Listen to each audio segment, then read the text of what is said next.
Breathe better and sleep deeper with the Levoit Classic 160 Top Fill Humidifier.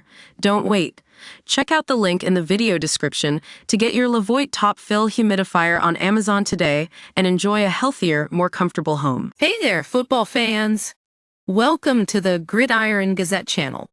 I'm your host, and today we're diving into an exciting story about Thomas Ford Jr., the new head coach of Idaho State University's football team.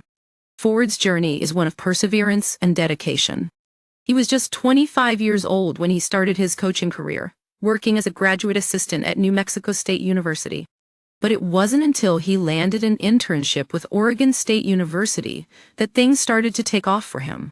That's where he met Jack Lane, the quarterback who would go on to follow Eck in Albuquerque. Lane described Idaho as a great place with special people. But he couldn't pass up the opportunity to play FBS football consistently at New Mexico State. He believes in Eck's vision and looks forward to being reunited with some of his former teammates on the squad. The Gridiron Gazette wants to thank Lane for sharing his insights with us today. Now, let's talk about Ford's impact on Idaho State University's football team. When he took over as head coach, he brought a fresh perspective and energy to the program.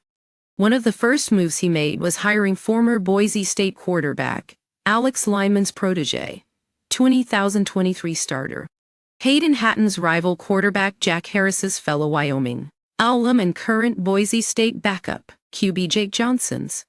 But we're talking about his departure to New Mexico State as a reason for this article. And then there was the hiring of former EU quarterback, now New Mexico's starter, Josh Hoover. But Ford didn't stop there.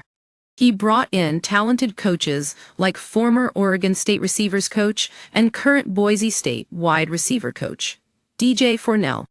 And he also hired experienced assistants, including offensive coordinator, Alex Lyman's friend and fellow Mountain West alum, Jake Johnson's high school teammate's older brother, Jake Wilson. The Gridiron Gazette wanted to sit down with some of the players who are returning to Idaho State University this season. One of them is tight end Dwyer, who had a breakout season in 2024. He received offers from top-tier Division I schools and ultimately chose to transfer to Texas Christian University, where he believes he can help round out one of the best passing offenses in the nation. But what makes Ford's coaching staff so special? According to Azarito, tight end Dwyer said it was the reason for his departure. "Really, everything I knew at Idaho had walked out the door," said Dwyer. The Gridiron Gazette wanted to know more about this change and what it means for the future of Vandal football. We spoke with one of the players who left after the departure of Eck and is now a starter in Albuquerque.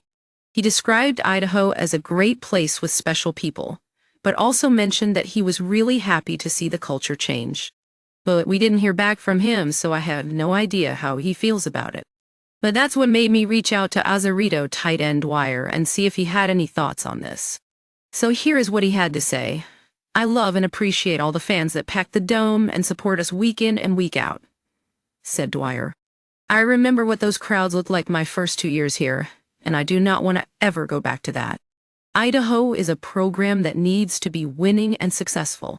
This fan base and community deserves it." The Gridiron Gazette wants to thank Dwyer for sharing his insights with us today. In conclusion, the future of Vandal football looks bright under Thomas Ford Jr.'s leadership. With experienced coaches, talented players, and a renewed focus on winning, this program is poised for success. We can't wait to see what the season brings.